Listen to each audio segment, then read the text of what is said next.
में से बहुत सारे बच्चे मेरे पास ये प्रॉब्लम लेके आते हैं कि भैया मॉक टेस्ट में बिल्कुल मार्क्स ही नहीं आ रहे, क्या करें। देखो यार, आप में से कई सारे बच्चे ऐसे होंगे जो 400 से 500 के बीच में स्कोर कर रहे हैं। बहुत सारे बच्चे 250-300 के आसपास ही लटके हुए हैं और उनको पता नहीं लगा कैसे आगे बढ़ना है, क्या करना है। अल्टीमेटली सबका टारगेट यही है कि मॉक टेस्ट में 620 650 मार्क्स टच करना है, बट कैसे पता ही नहीं है। समझो एक चीज है, विशियस लूप है। ठीक है, होता क्या है ना, हमारा मॉक टेस्ट अच्छा नहीं गया, हमारा स्कोर अच्छा नहीं आया, स्कोर नीचे चला गया, जो भी है। ठीक है, अगर आपके 250 मार्क्स बने, 300 मार्क्स बने, जितने मार्क्स बने आपके, अगर आपका स्कोर ड्रॉप करता है या आपका स्कोर में अच्छी इंप्रूवमेंट नहीं होती, आपका मॉक टेस्ट अच्छा नहीं आता है, तो आपका मोटिवेशन डाउन हो जाता है। आपको एकदम पढ़ने का मन नहीं करता, लगता है कि कितने भी एफर्ट डाल दूं, स्कोर तो उतना ही आना है, चाहे पढ़ के जाओ नहीं पढ़ के जाओ, स्कोर तो उसके आसपास ही आना है, तो क्यों पढ़ूं। और ये जो है ना, लूप बनता है, पढ़ने का मन नहीं करता, टाइम वेस्ट करते हो, फिर अच्छा स्कोर नहीं आता। और ये लूप जो है बहुत गंदा लूप है, इसमें फंस चुका हूं। ठीक है, तो कैसे इससे उभरना है और क्या गलतियां नहीं करनी है जिससे अपने मॉक टेस्ट में अच्छे स्कोर करो, जानेंगे इस वीडियो में। ठीक है, वीडियो को एंड तक देखना, हर एक चीज को डिटेल में बताना चाहिए कि क्या करना है, कैसे करना है, और कैसे आप अपने स्कोर को जो 250 पे है, 200 पे अभी, वहां से 620 लेके जाए, प्योर मेहनत और स्मार्ट वर्क की वजह जानेंगे इस वीडियो में। ठीक है, तो वीडियो को एंड तक देखना है। फटाफट से वीडियो शुरू करते हैं। फटाफट जानते हैं कि क्या क्या वो मेथड है जिससे आप अपने मॉक टेस्ट के स्कोर को इंप्रूव कर सकते हो। और हर एक मेथड जो है ना, मैंने खुद ट्राई कर रखा है अपने ऊपर भी, और जो बच्चे नीट दे चुके हैं 2021, 22, 23 के, ठीक है, जिनके पास कॉल आता है कि भैया कैसे करें, क्या करें, मॉक टेस्ट में स्कोर नहीं, तो उन पर हमने ट्राई कर रखा है और इससे रिजल्ट दिखते हैं। ठीक है, और अभी जो 24 के बच्चे जो मेरे गाइडेंस में है, वही बच्चे इसको अप्लाई करते हैं और उनका स्कोर स्टेडीली बढ़ रहा है। ठीक है, एकदम फास्ट ग्रोथ नहीं आएगी, लेकिन स्लो एंड स्टेडी ग्रोथ सबसे बढ़िया होती है, वो आपको एकदम इंप्रूवमेंट दिखा के जाएगी। ठीक है, अब देखो, सबसे पहली चीज बताता हूं बच्चों को, वो है टाइमलाइन सेट करो। बच्चे करते क्या है, रैंडमली पढ़ते हैं। ठीक है, मान लो आज टेस्ट हुआ, आज संडे है, अब 3 संडे बाद टेस्ट है या 2 संडे बाद टेस्ट है, तो पहले हफ्ते तो एकदम चिल होकर पढ़ रहे हैं, कुछ ही पढ़ो, टाइम पास करो।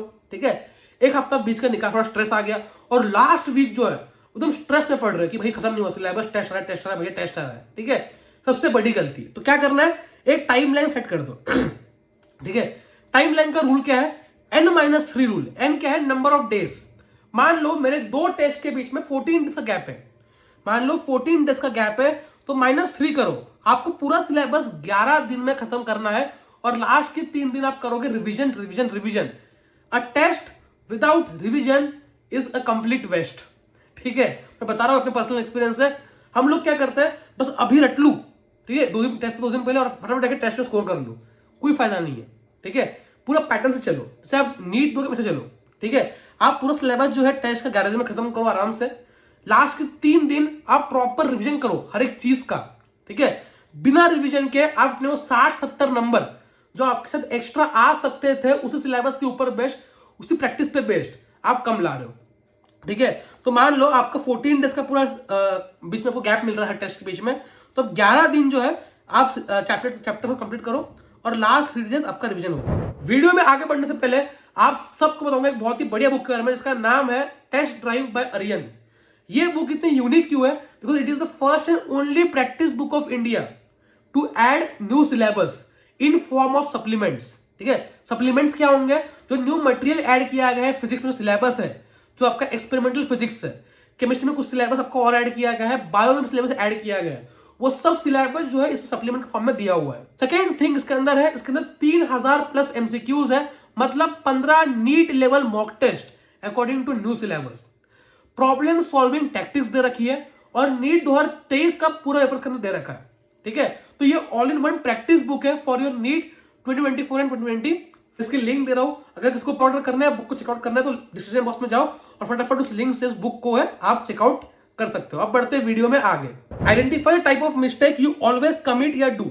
मतलब क्या है, मैंने अपने टाइम पे ऑब्जर्व किया कि जो फिजिक्स है, ठीक है, कुछ क्वेश्चंस ऐसे होते हैं उसमें, थर्ड क्वेश्चंस जो मुझे एकदम आते ही नहीं है।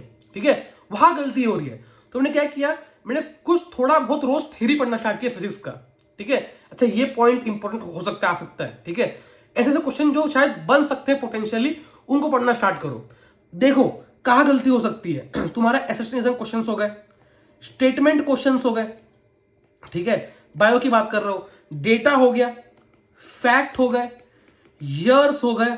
ठीक है, या एट लास्ट फिजिक्स में तुम्हारा जो एरर होता है जिसको हम लोग कहते हैं कैलकुलेशन एरर्स हो गए। जहां पे तुम मैक्सिमम गलतियां कर रहे हो उसको नोट डाउन कर रखो और उनका प्रैक्टिस बढ़ाओ। ठीक है, एग्जाम्पल बता रहा हूँ, मैंने अभी कुछ बच्चों से बात की थी और बहुत सारे बच्चे ऐसे जिनका बायो में स्कोर 300 आ रहा है और मैक्सिमम क्वेश्चन जो गलत कर रहे हैं वो ये दोनों है, ठीक है, असर्शन रीजन और स्टेटमेंट वाले सवाल। तो मैंने क्या किया, आपके लिए ये फ्री बुकलेट दे दिए, ठीक है, असर्शन रीजन की, देख सकते हो चैप्टर वाइज उसमें असर्शन रीजन है, फ्री है, टेलीग्राम पे पड़ जाएगी, आपको मिल जाएगी, टेलीग्राम ग्रुप ज्वाइन कर लो, Atharva Agrawal official, chapter wise मिल जाएगी, ठीक है, पूरी बुक प्रैक्टिस कर लो, आपका कभी कोई क्वेश्चन गलत नहीं होगा असर्शन एंड रीजन का, ठीक है। तो ऐसे ही मैं आपको मटेरियल प्रोवाइड करूँ टेलीग्राम के ऊपर और प्रोवाइड करते रहूंगा, ठीक है, आने वाले टाइम के अंदर टेलीग्राम ग्रुप ज्वाइन कर लो फ्री ऑफ कॉस्ट, ठीक है, कोई इशू नहीं है। तो आपको आइडेंटिफाई करना है कि कहाँ पे आप गलतियां कर रहे हो, ठीक है, type of mistake you always commit, उस टाइप क्वेश्चन को पकड़ना है और प्रैक्टिस करनी है। एग्जाम्पल बता रहा हूँ, और एग्जाम्पल मैं अपने टाइम पे क्वेश्चन था रिलेटिव मोशन, ठीक है, जिसमें होता है कि बोट मूव कर रही है, दो ट्रेन मूव कर रहे हैं, ठीक है, ऐसे क्वेश्चन मैंने बहुत गलत किए, इनिशियली मैंने बहुत गलती की इन क्वेश्चंस के अंदर, मतलब डायरेक्शन हो गया, नॉर्थ ईस्ट क्या होता है, साउथ ईस्ट क्या है, साउथ वेस्ट क्या है, बट मैंने क्या किया, एक दिन बैठ के उससे 25-30 सवाल प्रैक्टिस कर लिए, 25-30 सवाल, और वो टॉपिक मेरा स्ट्रॉन्ग बन गया। यही आपको करना है, ठीक है, जो टॉपिक को वीक लगता है उसको उठाओ, प्रैक्टिस करो और खत्म करो, निचोड़ डालो, ठीक है। तो ये सेकेंड चीज है, हर मॉक टेस्ट से पहले आपको करना है, उसके लिए आपको प्रायर ये चैप्टर से कंप्लीशन प्रॉपर चाहिए, आपको पता होना चाहिए चैप्टर कौन सा वीक है, आपका कौन सा स्ट्रॉन्ग है, टॉपिक कौन सा वीक है, कौन सा स्ट्रॉन्ग है। अब सबसे इंपॉर्टेंट पॉइंट जो आपको बिल्कुल बिल्कुल मिस नहीं करना वो है पोस्ट टेस्ट एनालिसिस, ठीक है। हमारे जो एचओडी थे ना वहां के, उन्होंने हमेशा एक लाइन कही थी यार कि टेस्ट जो है ना तुम्हारा स्कोर बताने के लिए नहीं होते, tests are not meant to tell your rank score, they are meant to be analysed, ठीक है। टेस्ट का काम ही ये होता है कि तुम उससे कितना सीखते हो, ठीक है। मैं एग्जांपल दे रहा हूं, मान लो आप कितने आपके पास दिन बचे हुए हैं, अभी लगभग दिसंबर है, जनवरी है, फरवरी है, मार्च, अप्रैल, मई, अप्रैल, 5 महीने। आप अप्रोक्सीमेटली इन 5 मंथ में मेरे ख्याल से अगर आपको सिलेक्शन चाहिए तो आप कम से कम अराउंड 30-35 मॉक दोगे, ठीक है। 40 मॉक मान दो कि देना पड़ेगा आपको अगर आपको सिलेक्शन चाहिए अच्छे कॉलेज में, क्योंकि मैंने खुद 80-90-100 दिए थे, ठीक है, उतना डिमांड भी नहीं कर रहा हूं, उससे मैं कह रहा हूं कि भाई 30-40 मॉक टेस्ट आपको देने पड़ेंगे, ठीक है।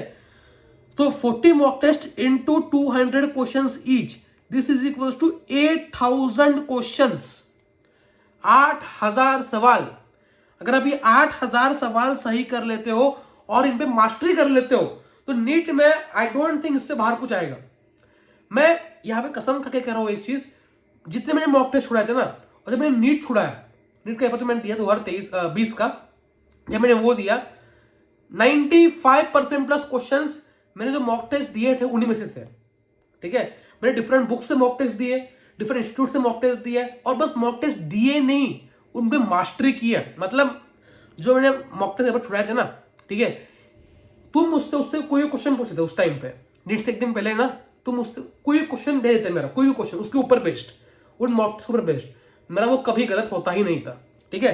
ये है पावर ऑफ एनालिसिस। करना क्या है, जिस दिन टेस्ट देके आओगे, मान लो आज आपने टेस्ट दिया, ठीक है, एनालिसिस जल्दबाजी में नहीं करना, 4 से 5 घंटे देने पड़ेंगे, ठीक है। आप क्या करोगे, लिखोगे कि हाँ भाई फिजिक्स में इतने सही है, केमिस्ट्री में इतने सही है, बायो में ये स्कोर है, ये तो काम की चीज नहीं है अपने, ठीक है।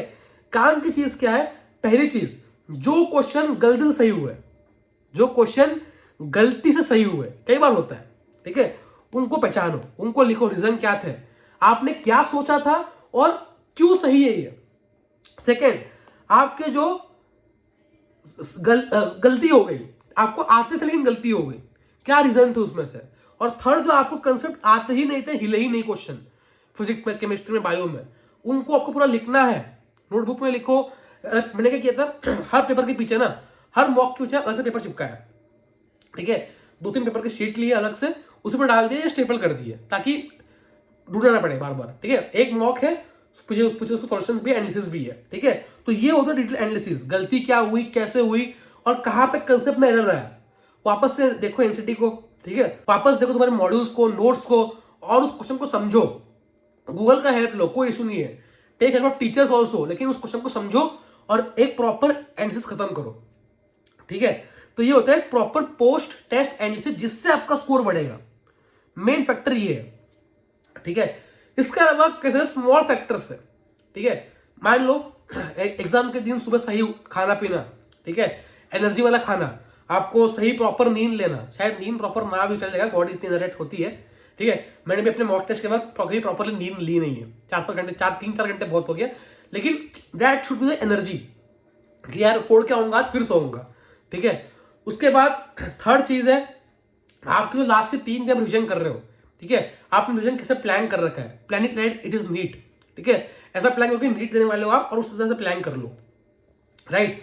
उसके बाद टेस्ट चैनल का कितना उदास हो, कितना दुखी हो, देखो स्कोर अच्छा आया खुश हो गए, स्कोर कम आया दुखी हो गए, ह्यूमन नेचर है, लेकिन उसी दिन नेक्स्ट डे पे उसका इफेक्ट नहीं आना चाहिए, ठीक है। अगले दिन फ्रेश माइंड, फ्रेश स्टार्ट, और एकदम बैंक वापस ऑन पढ़ाई, ठीक है। तो ये सब कुछ पॉइंट्स जिसको मेरे को आपके साथ शेयर करना था यार, ठीक है।